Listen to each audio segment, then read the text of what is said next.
We have risen from the ashes to school the masses. Hello, everyone. Welcome to another edition of the Scholars of Wrestling Show, episode 389. Get my pen out of the way. I am your man behind the microphone, Scholar Jeff. Joining us this week is the OG Undisputed Scholar himself, and he is so fly till the day he dies. He is Scholar Tarek. Scholar Tarek, how are you doing tonight, sir? Well, the shirt is more of a "I'm so fly, I never land." But up. Peter Pan jokes. Watch the video edition if you're listening to the podcast. More like a Peter Pan dad joke. Mm-hmm. Dad life, dad jokes. Oh, absolutely. As for how I am doing this week, well, shit, this is gonna be one hell of a week with so much ass, all the bitches running wild because it's all TV 14. Oh, I was going to say, where are you going with that? But yes, that was apparently one of the bigger breaking news of the week. But we're going to cover it all in a little segment we like to call Backstage News. Indeed, we shall go ahead and peek behind that curtain. Oh, look, bra and panties, scantily clad women, all the swearing. Oh, and this in our backstage news. News. Boobies, meh. No boobies. No boobies. This is more just a joke. I seriously doubt the fact that, you know what, just I'll continue this thought as you introduce this little backstage news. Yes. If you've been paying attention to the news in the world of wrestling this week, it is officially announced and referenced on tonight's episode of SmackDown that WWE is officially changing its rating from TV PG to TV 14, the same rating as it was during the Attitude Era. The long criticized and chastised TV PG era WWE, from what it seems like, it is over. The question now is, among us, the rest of the fans, is twofold. First, what is that going to entail? What is that going to look like in the modern WWE landscape? And really, is this, in the long term, is this even going to change much at all? Fool, pitching over to you, your thoughts. It's not going to change anything. Nothing's going to change. They're probably going to, if anything, they'll probably make the look more like what the first episode of Raw Underground was. Just sexy women dancing in the background. They're going to be doing more swears and more blood. And more specifically, it's not even just all of WWE television. They specified that it's going to be Monday Night Raw is going to be TV 14 because sure, why not? And your question, if this is actually going to do anything, I don't think it's going to do shit. It's not going to change anything. The only problem, well, not even just, well, there's plenty of problems that are going on in WWE, but when it comes to this particular topic of will the new TV rating actually do something to make WWE television actually, watchable?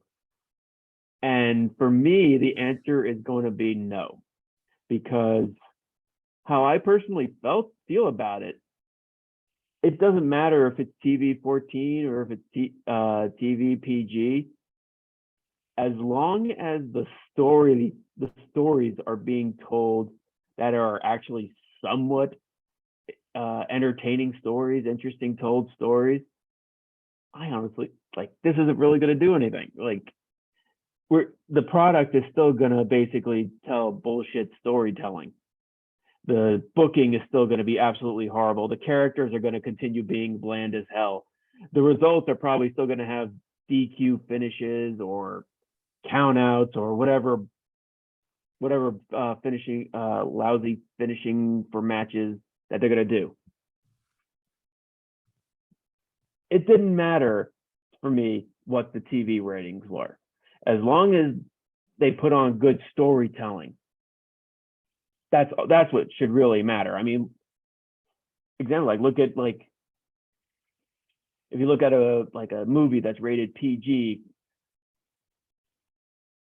or like a family movie, you put it on a movie, as long as the story is actually being told, it's something that you kind of want to go back to. I mean, like a Pixar movie, it's rated for everyone, PG, G, whatever, and they're telling great stories.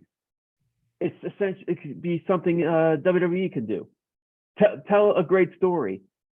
Does it have to have blood in it? No. Does it have to have naked women? Are they going to bring back the bra and panties matches? You think that's what's going to do? That's the kind of shit that's going to bring all the wrestling audience back. It's probably going to bring back just mainly the idiots that are just like, it's going to bring back the Attitude Era. Yeah, because it's TV-14. WWE's changing for the better. Let's go and drink our beer and watch all these naked women wrestle in jello and mud like the olden days. Yeah, Attitude Era. And I'm just there, look, being the smart guy, I'm just thinking, the stories are still going to be shit. The characters are still going to be bland. It's still just mainly going to be focusing on Roman Reigns versus Brock Lesnar, and all the other characters are nothing but background characters. The product is not going to change at all. It's still going to be shitty storytelling with shitty finishes and shitty characters. Okay, that's pretty conclusive. I have no confidence in this. It's not going to change anything.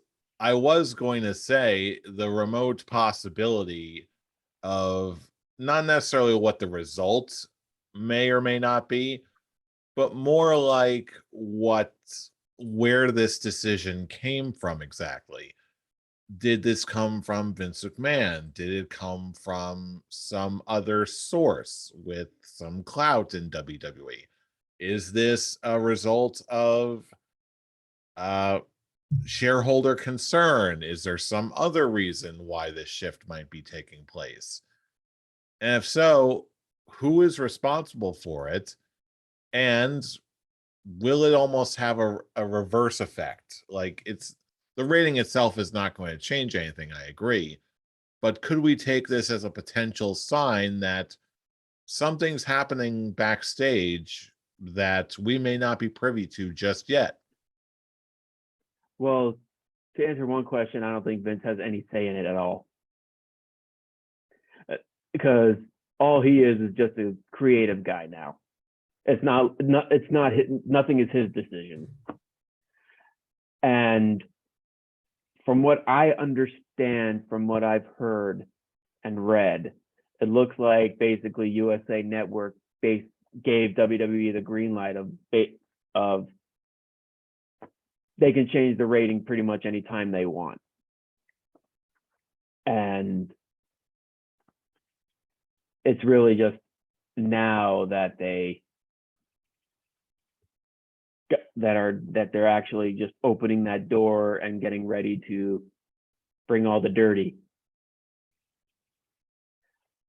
and whatever they can to bring the appeal back for wrestling fans.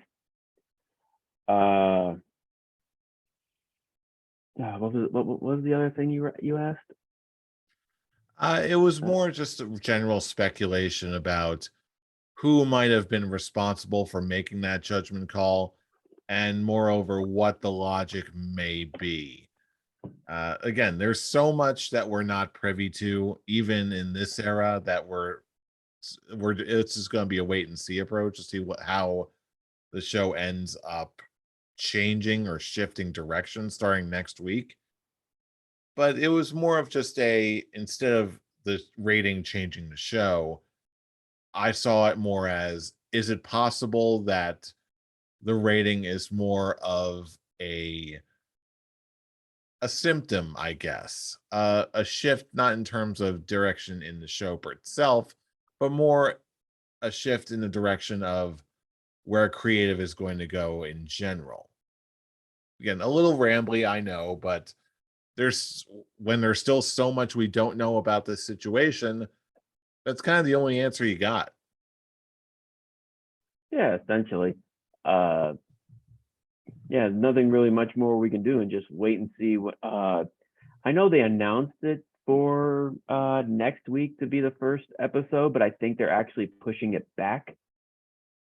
I don't think they actually gave an actual official date, but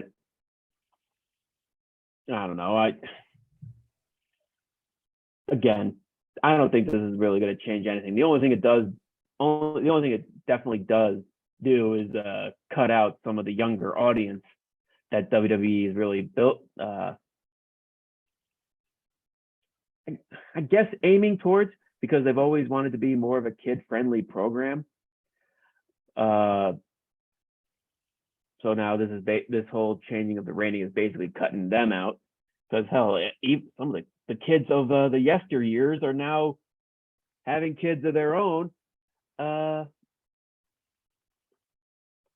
now they're getting cut out from having to watch this. At least now with at least you're getting it now with parental supervision. I mean, TV 14. Everyone else below that is just basically screwed unless they're gonna watch it with an adult. I am an adult. Don't worry, you get to watch the wrestling product with your dear old dad. Oh, great! I gotta watch it with Daddy. It's 10 o'clock. Yeah, that's pretty much a lot of the reactions I've been seeing. So I guess in this case, it'll just take a wait and see approach. But speaking of waiting and seeing, we got some rather interesting tidbit about Sasha Banks and how much she apparently is putting herself out there for worth at booking fees or conventions. That came out horribly. I apologize. Put herself out there. Yeah, I bet. Shut up. She's a classy lady full of class and elegance. Classily. But anyway, we're talking about her indie booking rates, which apparently are going for $30,000 a pop. And from what I've been hearing, people and bookers are willing to pay it, citing that they'll easily make all of that money back. Compared to some of the other stories we've heard of this as of late, such as with Claudio Castagnoli and Bray Wyatt, that about all these stories about fees that are astronomically high, but are also used as sort of a buffer for serious inquiries, so too many people don't come knocking. That was originally my first reaction, but now I wonder, okay, in your mind, is this a legitimate booking fee rate? Or is this more of a intentionally super high number so that too many people don't come knocking until the right, possibly all elite offer is made? What do you think? I think it's kind of a mixture of both, really. From what I understand, she's not like she is mainly booking herself for appearances, and she's planning on not wrestling at least until next year. So for mainly appearances, from someone who is part of who's had big matches at WrestleMania to showing up on TV, specifically the Mandalorian. So it's kind of understandable that those prices are relatively high for someone of Sasha Banks's worth. So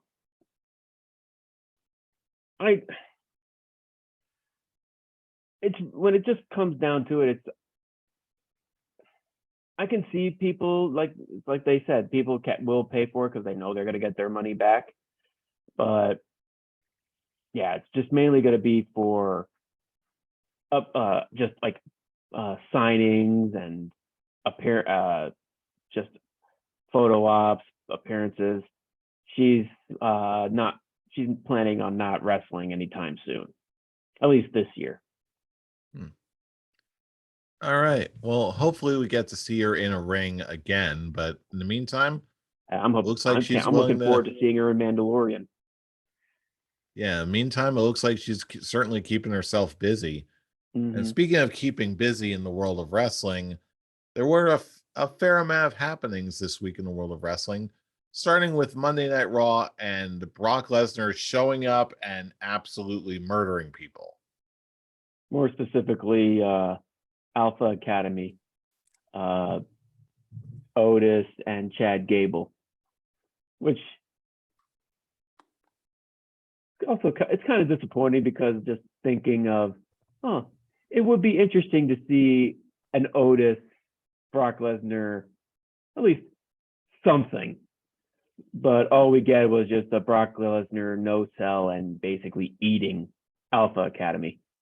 Yeah, I have to admit, I am more than a little disappointed that there wasn't a big, beefier exchange between Brock Lesnar and Otis. I didn't want him to get steamrolled so fast. I wanted something as well, but in the end, it's just something that we've talked about on the show and most people talk about in the wrestling community, that if it's not Roman Reigns and Brock Lesnar, everyone else is just basically NPCs. As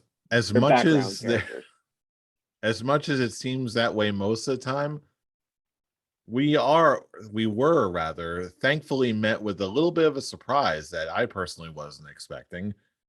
On the other side of things, the Blue Brand SmackDown just announced today that apparently the Usos and Street Profits match at SummerSlam is going to be refereed by none other than Jeff Jarrett, who, yes, has a corporate position in WWE these days, but still, of all the people, I didn't realize that the show was taking place in Nashville.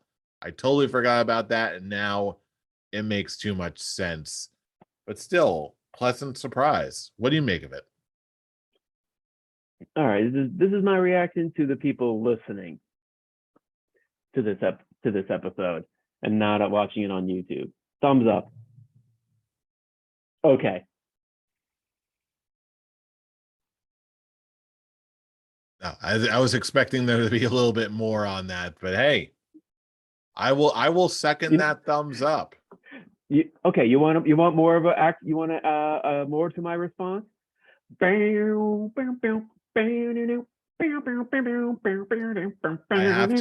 have to admit, I do like the Attitude Era theme way more than the other ones. That riff just slaps. It's tremendous. That's really all I got to say. It was just okay. It makes sense. They're in Nashville. Cool. And I'm sure that there's going to be more build up in the weeks to come, maybe a promo here and there. I seriously doubt it. It's just announced. You don't think there's going to be any more build over the next 2 weeks? Absolutely. It's just going to be more promos between Usos and Street Profits. Hey, guess what? Your shoulder was up. Now our shoulder is up from tonight. That's all we're going to get. Jeff Jarrett's not going to show up until the event. And he'll just have that nice legend Hall of Famer entrance. Hi, everybody. I'm here. Hi, Dr. J. Simpsons. Hello, Double J. Nice. Yeah. Good. Nice to see you. And now the younger kids. Who's that? He's a Hall of Famer. He got his ass kicked by Stone Cold's wife once, or ex-wife. Oh boy, the things that the newer generations are going to stumble upon. It's tremendous. He's a six-time Intercontinental Champion. You know who actually beat him once for that Intercontinental Champion? China. Yeah. And then they start Googling China. And then oh, poor dang. And then what kind of match were they in? Were they in like some kind of like? It was a Good Housekeeping match. It was a housekeeping. That's right. I know it has something to do with house, like women in the house, because their whole storyline was, you're a woman that deserves to bring me my dinner. Said just that way. because I'm a Southerner and you're a woman. You belong in the kitchen. That was that story. Attitude Era. Welcome back, TV 14. I still want to believe that that they're gonna handle these things with a little bit more decorum. But on the bright side of life, there were things handled with a little bit more decorum. Vince is still part of creative. No, it's not going to get better.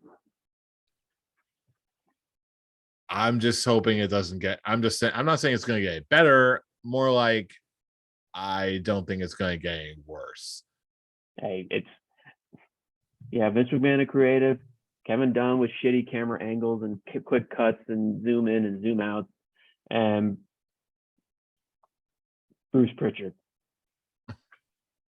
Oh, please. Pritchard's the worst one of them all. Hey, no, they're all terrible. They're all equally bad. You can't watch WWE television. There's the mixture of creative, just like, oh God, they're really booking it this way, or they're really booking this shit. And oh God, I can't watch it because it's just quick cut, zoom in, zoom in, zoom in, zoom in, zoom in. So yeah, it's unbearable to watch from just storytelling and presentation.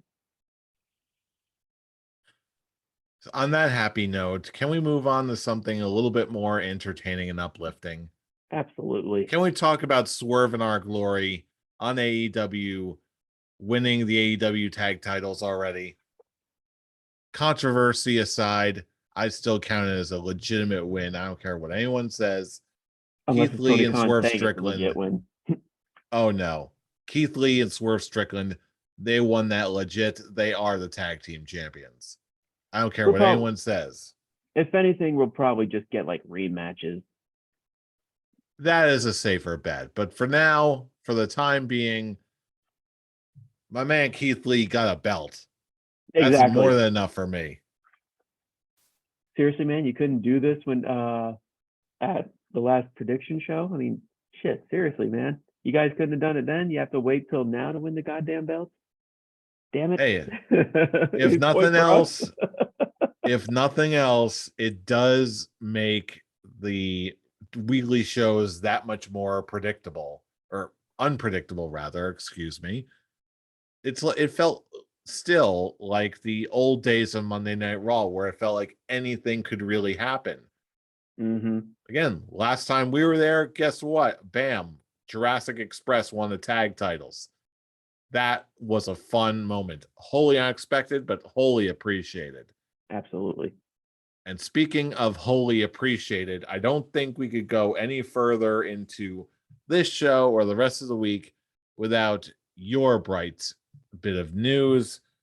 Because as it turns out, as we were watching Rampage right before we started watching or recording this show, we got Jonathan Gresham defending his Ring of Honor title against Lee Moriarty, only to then be confronted with your favorite Swiss man and mine, Claudio Castagnoli, who did indeed challenge him for the Ring of Honor Championship at Death Before Dishonor. Cool. I believe the floor is yours. Blackpool Combat Club is getting another championship, or at least, another world championship. Continuing, just showing how. Sorry, I have to adjust my shoes there. Just continue showing just dominance. I mean, hell, they're going to win 2 world titles added to this group. I'm super excited.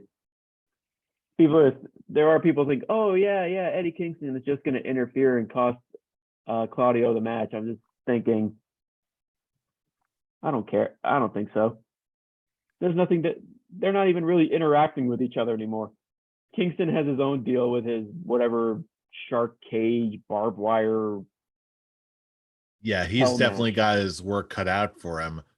But I will say this, in a weird twist of fate, I don't think it's just your fanboyism talking anymore. Because honestly, the last Ring of Honor show I went to, before the buyout and all that years ago, the title match that night was Claudio Castagnoli going for the Ring of Honor Championship against Nigel McGuinness in the Hammerstein Ballroom. Not only was that one hell of a show, but it always seemed like Claudio was absolutely one of those guys who was always so close to getting the title, but he never quite won it. So this is making a whole setup in this whole new era of AEW and Ring of Honor. It's making me think, you know what? I think there's a chance that this might actually be the moment when Claudio wins the Ring of Honor Championship and gets what a lot of the longtime fans have been expecting that he would. Especially when they're actually saying it on the show that the world championship, the world title is the championship he never got to win. So I'm just thinking, this shit just writes itself, man. You're just telling such a great story. Is it predictable? Yes. I sure as hell hope. In this case, I kind of hope it's predictable, just because I want to see him with a world title. And you know what? Given the way that they're referencing this, I think this is going to be the strongest shot he's got to win the Ring of Honor Championship for years. Mm-hmm. And even in the show I just referenced, I remember very vividly, they actually had filmed lead up promos of Claudio kicking ass, and just, I was thinking that even then was going to be the time when Claudio finally got his title and beats Nigel McGuinness. And I remember it being one hell of a match. With this, and given the fact that I'm more confident in Jonathan Gresham than ever, that he can take that loss and go literally anywhere, whether to Ring of Honor or AEW, whatever they want to do, it's making me think more and more that, yeah, this is a very real thing that could possibly happen. And my erection couldn't get any bigger. Well, before anything else happens tonight, TV 14. Yes, I know for a fact. That. I know for a fact that because we've got Death Before Dishonor itself and a very robust card coming, we're going to predict it all next week. But for now is the time in the show where we turn it over to you, our fellow fans. What do you make of the final card that's shaping up for Death Before Dishonor? And is anything actually going to happen with TV 14? If so, what? Drop us a line all across the internet. If there's a comment section, drop us a line. If you're joining us on YouTube, why not check out our audio version? And if you're listening to the podcast version, hey, come see our beautiful, beautiful faces and funny t-shirts at our YouTube channel. Look for them all at our Linktree. That's Linktree/Scholars of Wrestling. And of course, you can always join in the conversation yourself with us personally on our Twitter machines and our socials. Fool, where can they reach you? You can find me at the Avatar. And you can find me on Twitter at I'm Robbie Rage. Join the conversation. It's always a great time. And you should already know that by now because you know who we are. We are the Scholars of Wrestling, and you have just been schooled. You're welcome. welcome. See you all next week for a little Death Before Dishonor.